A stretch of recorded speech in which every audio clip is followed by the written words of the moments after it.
नमस्कार दोस्तों, study track channel पर आपका स्वागत है। इस वीडियो में हम डिस्कस करेंगे लैंगस्टन ह्यूज द्वारा लिखी गई एक poem let America be America again. इसे शुरू करने से पहले मैं आपको इस पोएम से संबंधित जानकारी दे दूं, जिससे आपको यह पोएम अच्छे से समझ में आ सके। इस पोएम को 1935 में लिखा गया और 1936 में स्क्वायर मैगजीन में पब्लिश किया गया तथा इसे दोबारा 1937 में कैंसस मैगजीन में पब्लिश किया गया। इस पोएम में 86 लाइन है, जिन्हें 70 स्टैंजाज में लिखा गया है। इस पोएम की राइम स्कीम जो फर्स्ट 4 स्टैंजाज है उनमें ए बी है तथा उसके बाद जितने स्टैंजाज है उनमें राइम स्कीम इरेगुलर है। इस पोएम में कुछ लिटरेरी डिवाइसेस का भी प्रयोग हुआ है, जैसे एनाफोरा, एंजाममेंट, एलिट्रेशन, मेटाफोर। जैसे कि हम सभी जानते हैं कि अमेरिका में पहले ब्लैक लोगों अथवा अफ्रीकन अमेरिकन लोगों पर वहाँ के गोरे लोगों द्वारा बहुत बुरा बर्ताव किया जाता था। तो अमेरिका के मशहूर कवि लैंगस्टन ह्यूज उन ब्लैक पीपल के साथ हो रहे बुरे बर्ताव के बारे में लिखते हैं और उनकी अधिकतर पोएम्स अमेरिका में ब्लैक लोगों के साथ हो रहे बुरे बर्ताव या व्यवहार के बारे में लिखी गई है। इस पोएम में कवि अपने देश अमेरिका के बारे में लिखते हैं कि इस देश को कैसा होना चाहिए और इस देश में क्या क्या कमियां हैं, जिसे दूर करके यह अमेरिका ग्रेट अमेरिका बन जाएगा।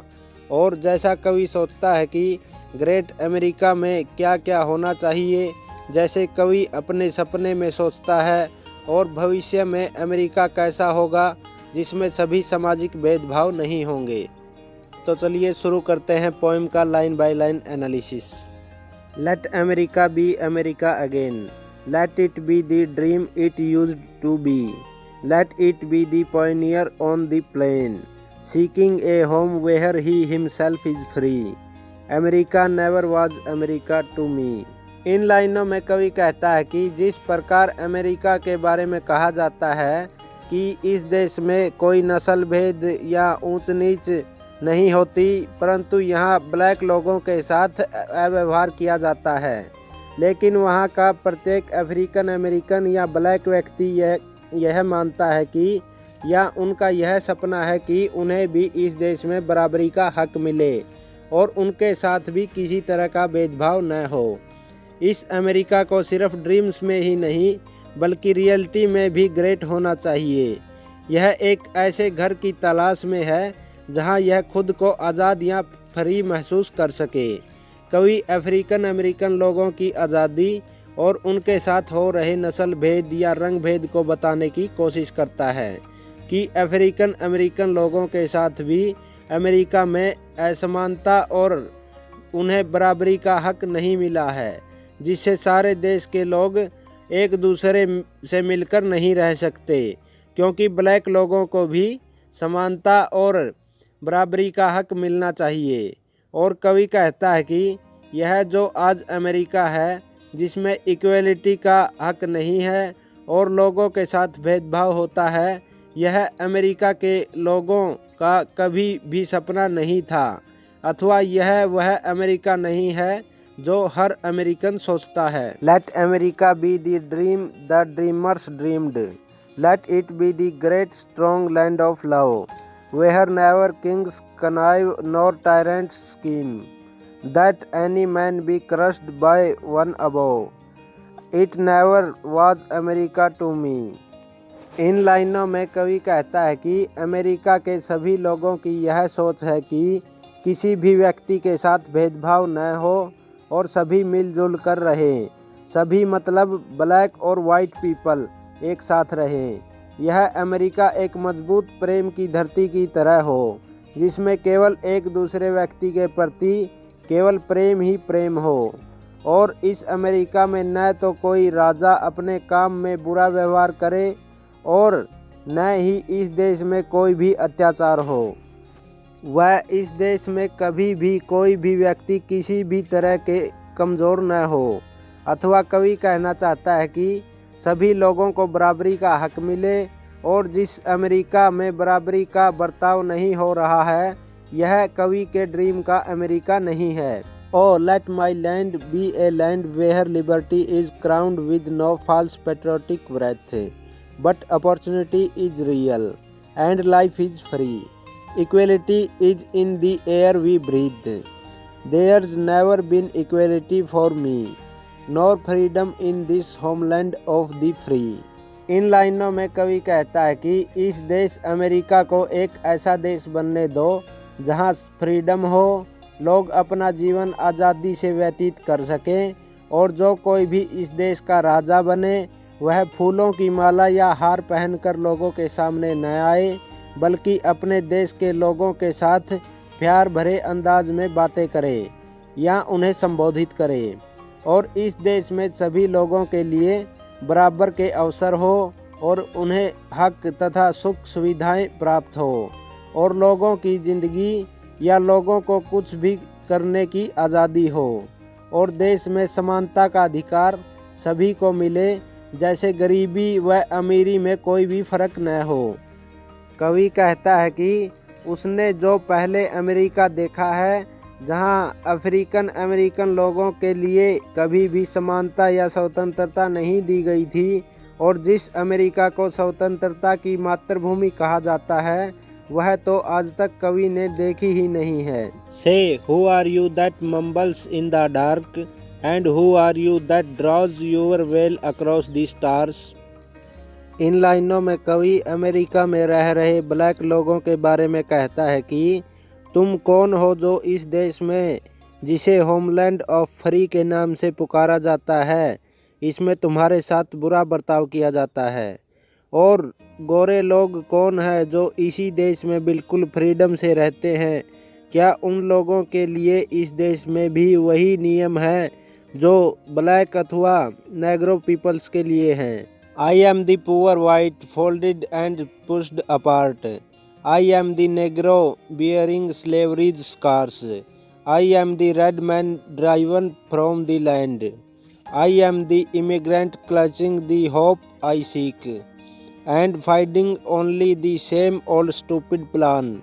of dog eat dog, of mighty crush the weak. इन लाइनों में कवि ब्लैक लोगों के बारे में कहता है कि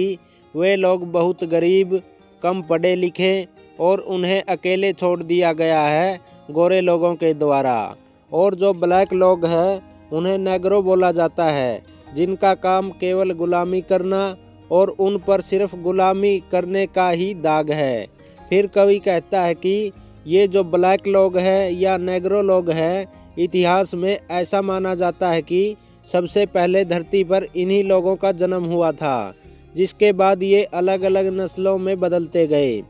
कवि कहता है कि इस धरती पर सबसे पहले ब्लैक या नेग्रो लोगों ने ही जन्म लिया है, जिन्हें आज भी दबा कर रखा जाता है, और आज भी अमेरिका में ब्लैक लोगों के साथ ऐसा व्यवहार किया जाता है कि मानो वो इस देश के हैं ही नहीं, तथा आज भी पुराने समय की तरह रंग भेद की नीतियाँ इस अमेरिका में दोहराई जाती हैं, जिससे केवल गरीब व गुलामी करने के लिए छोड़ दिया गया है, और आज भी दुनिया में ताकतवर व्यक्ति कमज़ोर व्यक्ति को कुचल देता है। I am the young man full of strength and hope, tangled in that ancient endless chain of profit power gain, of grab the land, of grab the gold, of grab the ways of specifying need, of work the man, of take the pay, of owning everything for one's own greed. इन लाइनों में कवि black लोगों के बारे में कहता है कि जो अफ्रीकन अमेरिकन या ब्लैक लोग हैं वो नौजवान, मजबूत और आशाओं से भरे हुए हैं, जिन्होंने अपने पूरे जीवन में अपने हक तथा आज़ादी के लिए संघर्ष किया है, और उन लोगों को अब भी यह उम्मीद है कि भविष्य में कभी न कभी उन्हें आज़ादी व समानता का अधिकार जरूर मिलेगा, जिससे उन्हें अमीरी, ताकत, इज्जत और सम्मान मिलेगा, जिससे उन ब्लैक लोगों के पास इतनी संपत्ति होगी जिससे वे लोग अपने लिए घर ज़मीन खरीद सकेंगे और वे झुग्गी झोपड़ियों में नहीं रहेंगे। अपने ज़रूरत के अनुसार वो सोना खरीद सकेंगे, जिससे हम अपनी ज़रूरतों को पूरा करने में संतुष्टि महसूस करेंगे। और वो ब्लैक पीपल मानते हैं कि उनको बराबरी की अपॉर्चुनिटीज़ मिलेंगी, जिससे उन्हें भी दूसरे लोगों की तरह पर्याप्त वेतन मिलेगा, जिससे वो अपनी सामाजिक व आर्थिक स्थिति को सुधार सकेंगे। I am the farmer, bondsman to the soil. I am the worker, sold to the machine. I am the Negro, servant to you all. I am the people, humble, hungry, mean. इन लाइनों में कवि black अथवा Negro लोगों के बारे में कहता है कि वे लोग केवल किसान हैं जो मिट्टी से जुड़े हुए हैं, और वे मजदूर हैं जो सिर्फ मशीनों पर काम करने के लिए बनाए गए हैं। और उन लोगों को जो अमेरिका में गोरे लोगों के द्वारा नौकरी दी जाती है, जो उनके घर, खेत, स्कूल, सरकारी दफ्तरों में सिर्फ झाड़ू पोछा लगाने के लिए हैं। और वे लोग हम्बल हैं तथा उनकी कम्युनिटी को नीचा दिखाया गया है, तथा जो अधिकतर गरीब और भूखमरी में जीवन व्यतीत करते हैं। कवि इन लाइनों में अमेरिका में हो रही नेग्रो पीपल्स के साथ भेदभाव को दर्शाने की कोशिश करता है। Hungry yet today despite the dream, beaten yet today O pioneers. I am the man who never got ahead,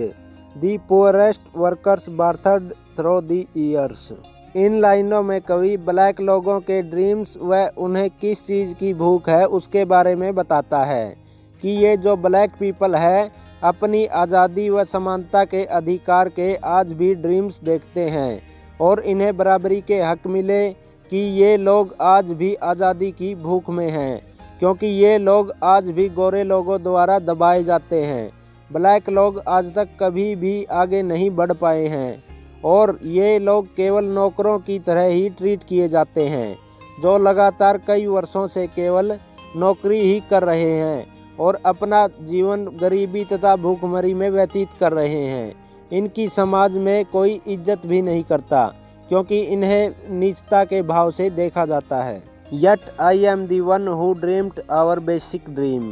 in the old world while still a serf of kings, who dreamed a dream so strong, so brave, so true, that even yet its mighty daring sings। इन लाइनों में कवि black लोगों के बारे में कहता है कि जो ब्लैक या अफ्रीकन अमेरिकन लोग हैं वो आज भी बहुत गरीब व पिछड़े हुए हैं, जो खुद की बेसिक ज़रूरतों को पूरा करने के ड्रीम देखते हैं, क्योंकि वे बहुत गरीब हैं और वे एक बहुत पुरानी दुनिया में अपना जीवन सिर्फ नौकरों की तरह व्यतीत कर रहे हैं। जैसे पहले लोग राजाओं के नौकर होते थे, उसी तरह अफ्रीकन अमेरिकन लोगों को सिर्फ नौकरों की तरह से जीवन जीने का हक है। उनको नौकरों की नज़र से ही देखा जाता है, और ब्लैक लोगों का एक ड्रीम है कि उन्हें अमेरिका में भी बराबरी के हक मिलेंगे और उनके साथ भी कोई भेदभाव नहीं होगा, जिसके लिए उन्हें बहुत मजबूती से, सच्चाई के साथ और बहादुरी से संघर्ष करना पड़ेगा। और उनकी जो आज़ादी का गीत है वो उन ब्लैक लोगों के मन में बहुत साहस के साथ बजता रहता है। In every brick and stone, in every furrow turned, that's made America the land it has become. Oh, I am the man who sailed those early seas in search of what I meant to be my home। इन लाइनों में कवि black या African American लोगों ने जो America को बनाने में भूमिका निभाई है उसके बारे में कहता है कि अफ्रीकन अमेरिकन लोगों को अमेरिका में सर्वेंट के तौर पर यूज़ किया जाता था, और आज जो अमेरिका में ऊंची ऊंची बिल्डिंग्स देखी जाती है उनको बनाने में ब्लैक या अफ्रीकन अमेरिकन लोगों ने मज़दूरों के रूप में काम किया है, जिसको बनाने में उन लोगों का खून व पसीना शामिल है, अथवा उन ब्लैक लोगों ने इन्हें बनाने के लिए बहुत परिश्रम किया है। और ब्लैक लोगों के बारे में कवि कहता है कि इन अफ्रीकन अमेरिकन लोगों ने एक ऐसे घर की तलाश में समुद्रों को पार किया है जिस घर में जिस स्थान पर उन्हें फ्रीडम मिल सके और उन्हें भी दूसरे लोगों के बराबर हक मिल सके। For I am the one who left dark Ireland shore and Poland's plain and England's grassy lea and torn from black African strands I came to build a homeland of the free. इन लाइनों में कवि black लोगों के बारे में कहता है कि उन लोगों ने एक ऐसी जगह ढूंढने के लिए जहां पर आज़ादी हो, अफ्रीकन लोगों ने अपने देश को छोड़कर जहां बहुत गरीबी व भूखमरी थी, उस अफ्रीका को छोड़कर इन ब्लैक लोगों ने आयरलैंड के किनारे को छोड़कर, पोलैंड के सुंदर मैदान को छोड़कर और इंग्लैंड के घास के मैदान को छोड़कर अमेरिका में शरण ली या नौकरी के तौर पर यहाँ पर आए, जिससे उनके जीवन में सुधार हो सके। क्योंकि अमेरिका के बारे में कहा जाता था कि यहाँ पर सभी लोगों को बराबरी के हक मिले हुए हैं और सभी लोग बहुत मिलजुल कर रहते हैं। इसलिए इन लोगों ने अमेरिका को पसंद किया, क्योंकि इसे होमलैंड ऑफ फ्री के नाम से भी पुकारा जाता था, जहाँ सभी को बराबरी के हक थे। The free, who said the free, not me, surely not me, the millions on relief today, the millions shut down when we strike, the millions who have nothing for our pay, for all the dreams we have dreamed। इन लाइनों में कवि उस आज़ादी के बारे में कहता है जो अमेरिका के लोगों के पास है, कि वहाँ के गोरे लोगों को आज़ादी है, लेकिन ब्लैक लोगों के साथ वहाँ रंगभेद किया जाता है। और कवि कहता है कि किस तरह की आज़ादी, यहाँ ब्लैक लोगों के लिए तो कोई आज़ादी नहीं है और ब्लैक लोगों के लिए तो बिल्कुल भी आज़ादी नहीं है, और जो गोरे लोग हैं उनको पूरी तरह आज़ादी दी गई है और उन्हें ब्लैक लोगों के मुकाबले ज़्यादा हक दिए गए हैं। और जब हम ब्लैक लोगों को वेतन के लिए या अपनी मांगों को लेकर हड़ताल करनी पड़ती है, तब गोरे लोग हम पर गोलियां चलवा देते हैं, जिसके कारण हमें अपना जीवन व्यतीत करने में बहुत मुश्किल होती है और हमें दबा दिया जाता है और हम अपने जीवन में गरीब ही रह जाते हैं, और जिससे हमारे हक भी पूरी तरह नहीं मिल पाते। And all the songs we have sung, and all the hopes we have held, and all the flags we have hung, the millions who have nothing for our pay, except the dream that's almost dead today. इन लाइनों में कवि black लोगों के बारे में कहता है कि जो ड्रीम ब्लैक लोगों द्वारा देखे गए हैं, जिनमें उन्हें अपनी आज़ादी के बारे में देखा है और उन्होंने जो अपनी आज़ादी के गीत गाए हैं और जितनी भी आज़ादी की उन्हें आशा है, और जो उन लोगों ने अपनी अफ्रीकन अमेरिकन कम्युनिटी के लिए जो झंडे उठाए हैं, इन सब चीज़ों का गोरे या ताकतवर लोगों द्वारा कोई फ़ायदा नहीं दिया गया है और उन ब्लैक लोगों की फ्रीडम के लिए ये सारे तरीके फेल हो गए हैं। लेकिन उन ब्लैक लोगों के मन में वही आज़ादी का ड्रीम आज भी जीवित है, जिससे वो अचीव करना चाहते हैं, और केवल ड्रीम ही उनके पास रह गया है, जिसके सहारे वो आज भी स्ट्रगल कर रहे हैं कि उन्हें कभी न कभी फ्रीडम ज़रूर मिलेगी। Oh, let America be America again, the land that never has been yet, and yet must be, the land where every man is free, the land that's mine, the poor man's, Indians, Negroes, me। इन लाइनों में कवि America में black लोगों के साथ गोरे लोगों द्वारा किए गए भेदभाव को छोड़ने की बात कहना चाहता है, और कवि कहता है कि अमेरिका को वैसा अमेरिका बनना चाहिए जैसा अमेरिका के बारे में कहा जाता है कि यहाँ प्रत्येक व्यक्ति को आज़ादी है और इसे सबके लिए आज़ादी के बराबर हक देने चाहिए तथा इस देश में किसी के साथ भी भेदभाव न हो। और जब अमेरिका में नस्ल भेद, रंग भेद जैसी समस्याएं ख़त्म हो जाएंगी और सभी लोगों को एक नज़र से देखा जाएगा,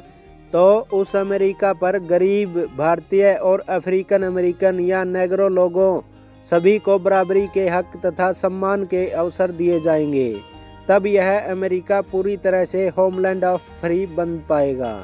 who made America, whose sweat and blood, whose faith and pain, whose hand at the foundry, whose plough in the rain,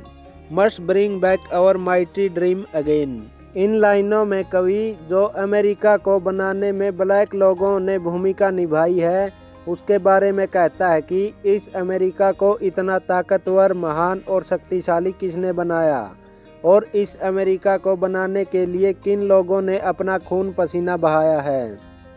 किन लोगों ने इस अमेरिका को बनाने का विश्वास रखा है और बहुत परिश्रम किया है, और इस अमेरिका को बनाने में किसका अधिक योगदान रहा है, और किन लोगों ने इस देश में अनाज पैदा करने के लिए बारिश में भी हल चलाए हैं और ब्लैक लोगों का यह मानना है कि उन्हें इस देश में सिर्फ नौकरों या मजदूरों की तरह रखा गया है, जिससे उनकी कई पीढ़ियों ने इस देश में मजदूरी की है और उनके पूर्वजों ने भी इस अमेरिका का वही ड्रीम देखा था जो आज के ब्लैक लोग देख रहे हैं कि उन्हें अमेरिका में इज्जत और सम्मान का अवसर मिलेगा और वो भी आज़ादी की लाइफ जी सकेंगे। Sure, call me any ugly name you choose,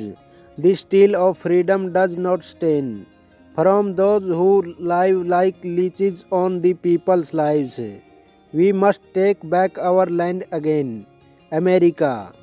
इन लाइनों में कवि ब्लैक लोग जो गोरे लोगों को क्या क्या कहना चाहते हैं उनके बारे में बात करते हुए कहता है कि गोरे लोग जो चाहे ब्लैक लोगों को बुरे बुरे नामों से पुकार सकते हैं या उन्हें गालियां दे सकते हैं, परंतु जो ब्लैक लोगों के मन में आज़ादी को लेने का जुनून है वो कम नहीं होगा। और जो लोग ब्लैक लोगों के सहारे अपनी ज़िंदगी में आनंद लेते हैं या ब्लैक लोगों को सिर्फ नौकरों की तरह रखते हैं, वो ब्लैक लोग अपने हकों के लिए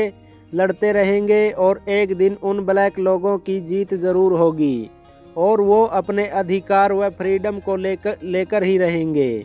और इस अमेरिका में वो खुद को स्वतंत्रता और समानता का अधिकार प्राप्त कर रहेंगे, जिससे वो अपनी ज़िंदगी को सहूलियत से जी सकेंगे। ओह yes, I say it plain, America never was America to me, and yet I swear this oath, America will be। इन लाइनों में कवि कहता है कि मैं बिल्कुल साफ शब्दों में कहना चाहता हूँ कि ब्लैक लोग अपने उस ड्रीम को ज़रूर हासिल कर रहेंगे जिस अमेरिका को बनाने का उन्होंने ड्रीम देखा था, और ब्लैक लोगों ने शपथ खाई है कि वे अमेरिका को ऐसा अमेरिका ज़रूर बनाएंगे जिसमें किसी व्यक्ति के साथ कोई भेदभाव नहीं होगा और सब लोग मिलजुल कर रहेंगे। Out of the rack and ruin of our gangster death, the rape and rot of graft and stealth and lies, we the people must redeem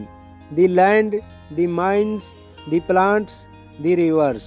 the mountains and the endless plane,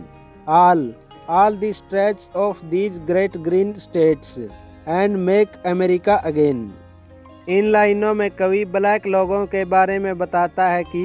black लोगों का क्या क्या मानना है। जब ये America को अपने ड्रीम्स का अमेरिका बनाना चाहते हैं तो ब्लैक लोग कहते हैं कि हमें अपने गैंगस्टर्स की मौतों को भुलाना होगा और बलात्कार, भ्रष्टाचार, चोरी और झूठ, इन सब चीज़ों का त्याग करना होगा। हमें ही इन चीज़ों को भुला देना चाहिए तथा इनकी जगह पर हमें इस देश की सुंदरता